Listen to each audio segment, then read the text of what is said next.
Hello students, इस session में हम बात करेंगे अप्लाइड मैकेनिक्स के एक टॉपिक लिफ्टिंग मशीन्स की। जो सिंपल मशीन्स का पार्ट है उसमें सिंपल मशीन्स से हमने स्टार्ट किया था। आज हम उसके सेकंड पार्ट लिफ्टिंग मशीन्स की बात करेंगे जो बेसिकली लोड लिफ्ट करने के काम आ रही है। तो जो ये सेशन है हमारा, उसमें हमारे ऑब्जेक्टिव्स होंगे कि हम 3 टाइप की लिफ्टिंग मशीन्स के बारे में कुछ सीख पाएँ, उनकी एप्लीकेशन क्या है, उनकी कहाँ पे प्रैक्टिकल एग्जांपल्स हैं, या उनके कैसी क्या वेलोसिटी रेशियो निकल के आ रही, क्या उनकी एफिशिएंसी, और कुछ न्यूमेरिकल्स को भी हम सॉल्व करेंगे। तो इस सेशन में हमारे 3 टाइप के लिफ्टिंग मशीन्स हैं। First is wheel and axle, second is western differential pulley block, और third is simple screw jack. एक करके हम उनको स्टार्ट करते हैं। Wheel and axle. Wheel and axle नाम से पता लग रहा है कि एक ऐसी लिफ्टिंग मशीन होनी चाहिए जिसके अंदर एक व्हील और एक एक्सल हो, मतलब एक व्हील और एक एक्सल की असेंबली। अब उससे कैसे लोड लिफ्ट हो सकता है उसको हम थोड़ा और एक्सप्लेन करते हैं। This is a simple lifting machine which consist of a wheel and an axle. जैसे हमने पहले बताया, नाम से पता लग जाना चाहिए कि एक व्हील है, एक एक्सल है। अब दोनों की खास बात क्या है कि दोनों रोटेट होते हैं एक साथ एक हैंडल से, और एक ही एक्सिस के ऊपर वो रोटेट हो रहे हैं। तो एक इसका हम जनरल डायग्राम देखें कि ये व्हील है, ये एक्सेल है। व्हील डायामीटर आप देख रहे हैं बड़ा है, एक्सेल का डायामीटर छोटा है।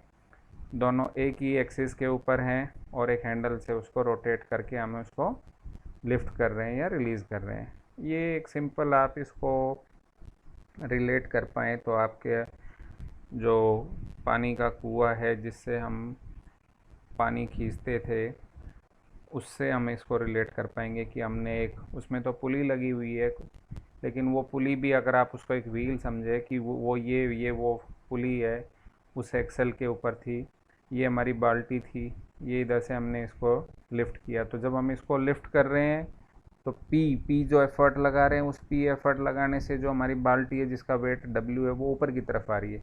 तो आप इन दोनों चीज़ों को ऐसे कंपेयर करेंगे कि ये वाली जो रोप है ये नीचे की तरफ जा रही है, तो ये वाली रोप ऊपर की तरफ जा रही है। जब आपने कुएं में फिर से वापस उस बाल्टी को छोड़ दिया है तो ये वेट नीचे की तरफ चला जाएगा, और है वो पी है वो ऊपर की तरफ होगा। लेकिन इसमें थोड़ा अलग है कि इसमें हम एक हैंडल की हेल्प से उसको रोटेट कर रहे हैं। बड़ा सिंपल अरेंजमेंट है। इसके कुछ टर्म्स समझ लेते हैं हम कि D, small D axle diameter, capital D diameter of wheel, बड़ा है ये। डब्ल्यू है वो, अब जो वेट है, जो डब्ल्यू वेट जो लिफ्ट होना है वो फर्स्ट रोप से, जो कि एक्सल के साथ है, वाउंड है एक्सल पे, उस पे है डब्ल्यू। और पी है वो हमारा एफर्ट हम अप्लाई कर रहे हैं, वो सेकंड रोप पे है, वो किस पे, इस व्हील पे। और नेचुरल सी बात है कि ये आपस में अपोजिट डायरेक्शन में होंगे। जैसे इस डायग्राम में आप देखें, डब्ल्यू ऊपर की तरफ है तो पी है वो नीचे की तरफ होना चाहिए। Distance moved bye effort. अब एफर्ट कितनी डिस्टेंस मूव करेगी, क्योंकि हम वेलोसिटी रेशियो उसी से निकालेंगे कि डिस्टेंस है वो एफर्ट ने मूव की 1 कंप्लीट रेवोल्यूशन की, ये यहाँ से पूरा एक राउंड लगा के नीचे एक ही फिर इसी पोजीशन में आ गया, तो वो जो डिस्टेंस मूव्ड होगी वो पाई कैपिटल डी होगी। इसी तरह हमारे पास distance moved by load, load एक कंप्लीट रेवोल्यूशन में, रोटेशन में, एक्सल की बात करें हम, वो कितना होगा, पाई इंटू स्मॉल डी। तो वेलोसिटी रेशियो हमारी आ गई X by Y, pi capital D by pi small D. तो डी बाई स्मॉल डी की सिंपल एक रेशियो आ गई। मैकेनिकल एडवांटेज पहले की जैसे डब्ल्यू बाई पी। मैं एफिशिएंसी यहाँ पे नहीं बता रहा हूँ कि एफिशिएंसी का भी आपको पता है कि एफिशिएंसी क्या होती है। अब एप्लीकेशन की हम बात करते हैं। अब आप सोच रहे होंगे कि वो तो जो बाल्टी वाला है वो तो बहुत ही एक सिंपल एग्जांपल है, उसमें तो ऐसा कोई साइड में हैंडल भी नहीं है, लेकिन इसका प्रैक्टिकल वे में क्या एग्जाम्पल हो सकता है। तो मैं प्रैक्टिकल वे में एग्जाम्पल से पहले आपको बात बताऊं कि क्योंकि हमारे 2 कंपोनेंट, एक व्हील और एक एक्सल, तो जो एग्जाम्पल भी हैं वो भी इसी तरह के है कि आप फोर्स है वो व्हील पे लगाएं या एक्सल पे लगाएं। तो उसकी एग्जाम्पल के हिसाब से भी दो ब्रॉड कैटेगरी है कि एक बार हम फोर्स लगा रहे हैं व्हील पे, तो एक इसका बहुत कॉमन एग्जाम्पल है जो आपने खूब यूज़ किया आपके घरों में डोमेस्टिक पर्पज़ या किसी और पर्पज़ के लिए आप देखते हैं, तो स्क्रू ड्राइवर। अब आप देखिए स्क्रू ड्राइवर बहुत अच्छा एग्जाम्पल है इसका कि ये स्क्रू ड्राइवर का व्हील है, आप व्हील पे फोर्स लगा रहे हैं और ये इसका एक्सेल है। अब आप देखिए ये दोनों हैं एक ही एक्सिस के ऊपर, लेकिन आप व्हील पे फोर्स लगा रहे हैं और स्क्रू ड्राइवर का ये जो एक्सेल है ये लॉकिंग अनलॉकिंग जो भी का पर्पज़ है उसका काम कर रहा है कि स्क्रूइंग करना है या अनस्क्रूइंग करना है। एक और एग्जांपल है, वो भी बहुत कॉमन एग्जांपल है, आप देखिए डोर नॉब, कि जो आपका डोर है, घर का डोर है, उसके ऊपर जो डोर नॉब लगा हुआ है, आप उसका ये व्हील है, इसको आप रोटेट करते हैं कि इसको खोलना है या बंद करना है वो उसके ऊपर है। ये की वे इसको नहीं, हम यहाँ पे देख रहे हैं कि रोटेशन से अब व्हील को घुमाना है, आपने व्हील को घुमा दिया, ये डोर है जिससे ये एक्सेल कनेक्टेड है वो खुल गया है, इसको उल्टी तरफ घुमा दिया है तो वो बंद हो गया है, तो वो जो डोर नॉब है। तो ये दोनों एग्जाम्पल है जिसपे व्हील पे फोर्स लगा रहे हैं। अब मैं दूसरी टाइप के एग्जाम्पल पे आ रहा हूँ जिसमें फोर्स है वो हम एक्सेल पे लगा रहे हैं। ये एग्जाम्पल हैं, आप देखिए Ferris wheel, ceiling fan, merry go round. शायद आपने सीलिंग फ़ैन को इजीली आइडेंटिफाई कर लिया होगा कि सीलिंग फ़ैन घरों में जो फ़ैन लगे हुए हैं छत पे, उस पर वो लटका हुआ है, उसकी एक्सेल घूम रही है और जो उसके विंग्स हैं वो एक उसके व्हील के जैसे हैं, वो उसके साथ साथ घूम रहे हैं। तो फोर्स किस पे लग रहा है? एक्सेल पे लग रहा है। तो बाकियों को भी एक बार हम देख लेते हैं। फेरिस व्हील देखिए, बहुत अच्छा फेरिस व्हील नज़र आ रहा है, बच्चे इसको बहुत मज़े से झूल रहे हैं। तो इसमें ये जो है जहाँ हमारा पॉइंटर है यहाँ पे एक्सेल है, इस एक्सेल पे हमने फोर्स लगाना है। अभी ये फोर्स आप चाहे मैनुअली लगाएं, पहले छोटे होते थे उसको मैनुअली लगा देते थे, आजकल बहुत बड़े बड़े आते हैं, उनमें हम क्या करते हैं मोटर से इसको घुमाते हैं। तो मोटर से घुमाने का मतलब यहाँ एक्सेल है इसका और यहाँ पे कोई हमने मोटर लगा दी, तो यहाँ फैन बेल्ट रॉप या किसी भी चेन के मदद से आप इसको घुमाते गए, तो आप किसको घुमा रहे हैं? एक्सेल पे। तो जो ये जो बड़े वाला व्हील है, जॉइंट व्हील, बहुत बड़ा व्हील है, वो अपने आप घूम रहा है। ऐसे ही सीलिंग फैन है, सीलिंग फैन में ये एक्सेल है, ये एक्सेल सीधी जो आ रही है ये एक्सेल है, ये घूम रही है और इसकी ये जो बड़ा पोर्शन है जो व्हील है या ये जो ये विंग्स हैं, जो व्हील का ही पार्ट है, वो एक्सेल की वजह से घूम रहे हैं। ये देखिए ये जेंटलमैन मैरी गो राउंड को घुमा रहे हैं, तो पार्क में लगा हुआ है, बच्चों को यहाँ बच्चों को बिठा दिया है और यहाँ पे एक्सेल है। इस एक्सेल को घुमाने के लिए हम क्या करेंगे कि इसको फोर्स लगाएंगे। तो यहाँ पे तो ये मैनुअली काम कर रहा है, अगर इसको मोटराइज वे में करें तो हम सिर्फ एक्सेल को घुमाएं और बाकी तो अपने आप घूम जाएगा। तो यहाँ पे एक्सेल को बीच में से घुमाने के लिए कुछ नहीं है, तो ये जेंटलमैन इसको घुमा रहे हैं, वरना तो इसकी हमने एक्सेल को घुमाना था और इसका जो बड़ा व्हील है वो अपने आप घूम जाता। एक न्यूमेरिकल की हेल्प से हम इसको समझते हैं। इस न्यूमेरिकल को आप देखिए, इसका गिवन डाटा है वो हमारे सामने आ रहा है कि लोड दिया हुआ है, एफर्ट दिया हुआ है, डायमीटर ऑफ एक्सेल है, डायमीटर ऑफ व्हील है। तो हम सबसे पहले मैकेनिकल एडवांटेज निकाल लेते हैं। मैकेनिकल एडवांटेज आ गया हमारा load by effort, 300/100, 3 unit less. ये हमने पहले भी बताया कि मैकेनिकल एडवांटेज और velocity ratio unit less quantity है, सिर्फ सिंबॉलिकली बताने के लिए है कि यूनिट लेस क्वांटिटी है। एक हमारा वेलोसिटी रेशियो, कि वेलोसिटी रेशियो क्या चीज़ है। वेलोसिटी रेशियो d/d 400/100, 4 आ गया, अगेन यूनिट लेस। एफिशिएंसी पहले की जैसे mechanical advantage by velocity ratio 3/4, 0.75 या 75% आ गई इसकी। ये आंसर आ गया इस न्यूमेरिक। अब हम सेकंड लिफ्टिंग मशीन पे जा रहे हैं जिसका नाम है वेस्टर्न डिफरेंशियल पुली ब्लॉक। ये इसमें क्या होगा कि 3 पुलियाँ होंगी, 2 पुली ऐसी होंगी, ये एक बार हम इसको पढ़ लेते हैं। It is a differential pulley और chain hoist system which is use to manually lift very heavy load. ये पुराने समय से चला आ रहा था कि जिसमें बहुत हैवी लोड को उठाना, लेकिन शॉर्टर डिस्टेंस से। आजकल तो इसमें और भी मॉडर्नाइज्ड वे में आ गया है, कुएं की मोटर निकाल रहे, उसमें चेन की वजह मदद से आप उसको खींच के बाहर निकाल रहे। तो वही वही एक सिस्टम है इसमें कि दो पुली लगी हुई है अनइक्वल डायमीटर की कोएक्सियली, ये एक पुली है, ये दूसरी पुली है, दोनों लगी हुई है। और एक पुली ये वाली जो ब्लू कलर की पुली आपको नज़र आ रही है, ये लोड को लिफ्ट करने के काम आ रही है। और एक रोप, ये एक रोप है, ये पूरा वाउंड होके यहाँ से दूसरी वाली पुली से फिर तीसरी वाली से, तो वो एक ही रोप है जिसकी वजह से तो हम इसको यहाँ से खींचेंगे। ये एफर्ट लगाने के लिए, ये लोड है जिसको हमने लिफ्ट करना है। एक चीज़ का ध्यान रखेंगे कि कभी कभी इनमें रोप की बजाय, रोप के केस में तो इतना ज़रूरत नहीं पड़ेगी, लेकिन जहाँ हम चेन लगाएंगे, हम चेन लगाते वक्त इस बात का ध्यान रखेंगे कि ये जो पुली है इसके अंदर टिथ कटे हुए हों, गियर्ड हो, ये जैसे स्प्रॉकेट कटे होते हैं हमारे साइकिल के एक्सल में, कि उसमें साइकिल के पेडल में कि हम उसको घुमाते हैं तो वो चेन है वो उन्हीं स्प्रॉकेट्स में से पास होती रहे।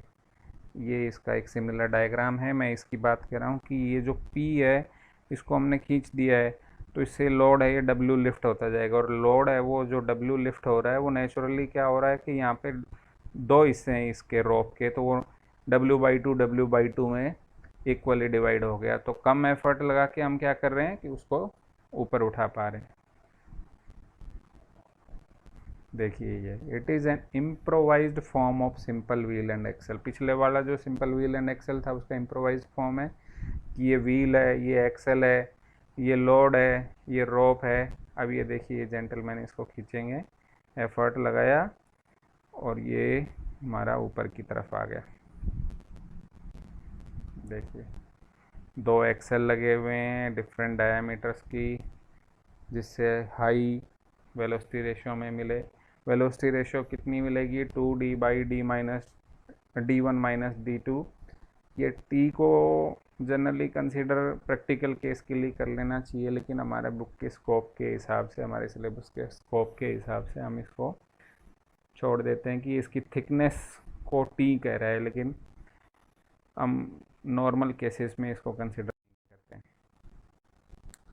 Western differential pulley block.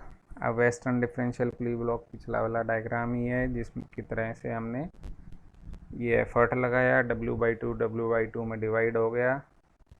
एक कंप्लीट रिवोल्यूशन में, एक सिंगल रिवोल्यूशन में जो रोप है एफर्ट वाली, उसने कितना, क्योंकि इसका डायमीटर πd है, तो उस रोप है वो इसने इस पे फोर्स लगाया, इधर की तरफ ये खिंच के आ गई, तो कितनी लेंथ रोप पे काम किया? πd। अब इसी तरह हमारे पास length of rope released from smaller pulley. अब जो छोटी वाली पुली है उससे थोड़ी रोप नीचे की तरफ आएगी, वो कितनी होगी? πd। तो ये दोनों ही रोप आपस में उल्टी तरफ से काम कर रही है। ये πd अगर नीचे की तरफ है तो छोटे वाली जो पुली है उसमें उल्टी तरफ होगी। तो जो रोप ऑन लोड साइड है, अब लोड साइड को फ़ायदा हो जाएगा कि लोड साइड को छोटा करना है हमने, कि रोप है वो लोड साइड की ये जो है वो छोटी हो जाए। वो कितनी छोटी हो जाएगी? एक रिवोल्यूशन में πD - πd। और अच्छी बात क्या है कि जो लोड है उसको हमने दो सेगमेंट में डिवाइड किया है, तो जो डिस्टेंस भी है वो दोनों में बराबर बराबर बढ़ जाएगी, πD - πd/2। तो जो हमारा वेलोसिटी रेशियो निकल के आ गया वो distance moved bye effort by distance moved by load 2D/D - d आ गए। मैकेनिकल एडवांटेज और एफिशिएंसी पहले के जैसे हैं। कभी कभी क्या हो रहा है कि जैसे हमने कहा कि चेन इसमें यूज़ करते हैं, तो उसमें स्प्रोकेट्स जो टिथ टाइप का हम यूज़ करेंगे, तो जहाँ टिथ या गियर्ड ड्राइव आता है उसमें डायमीटर की बजाय नंबर ऑफ टिथ का बड़ा रोल है। बाद में हम किसी सिलेबस में पढ़ेंगे कि टिथ उसकी बहुत कुछ बताते हैं कि नंबर ऑफ टिथ से अगला जो पेयर होगा उसमें किस तरह से पेयरिंग होगी, मेटिंग होगी, वो बताएंगे। लेकिन यहाँ की बुक के स्कोप के हिसाब से कि 2T1/T1 हो गया। तो T1 क्या हो गया, एक बार हम जान लेते हैं। T1 number of teeth on large pulley, और T2 हो गया number of teeth on smaller pulley. इनकी बात कह रहा है कि ये लार्ज पुली और स्मॉल।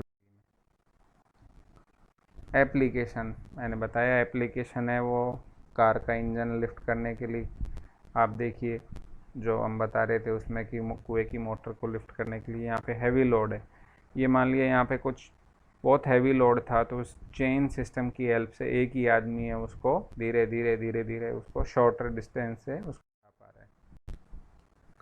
एक न्यूमेरिकल है जिसमें इसकी और इलोब्रेशन बताया जाएगा, एक्सप्लेनेशन होगा कि इस न्यूमेरिकल में दो ब्लॉक दिए हुए हैं, एक वेस्टर्न डिफरेंशियल पुली ब्लॉक के, उनके अलग अलग रेडियस है, उसकी एफिशिएंसी है मशीन की, और एफर्ट निकालना है कि जो 1500 न्यूटन का लोड रेज कर सके। इस बार हमें ये पता लगाना कि हम कितना एफर्ट लगाएं कि हम 1500 न्यूटन का फोर्स है वो सॉरी लोड है वो उठा सके। तो रेडियस को हमने एक बार नोट कर लिया, एफिशिएंसी आ गई है, लोड रेज करना है 1500 न्यूटन, वेलोसिटी रेशो आ गई है 2d/d माइनस स्मॉल डी, क्योंकि यहाँ रेडियस दिया हुआ है तो इसको हम रेडियस के टर्म्स में भी कंसिडर कर लेंगे। तो वेलोसिटी रेशियो हमारी आ गई 25। तो मैकेनिकल एडवांटेज को एक बार हम कैलकुलेट कर लें, 1500/p आ गया, एफिशिएंसी 0.8 दी हुई है, इससे हमारा जो p है फाइनली वो निकल के आ जाएगा 75 न्यूटन। एक न्यूमेरिकल है आपके लिए हमने दिया है, इसको सॉल्व करिए।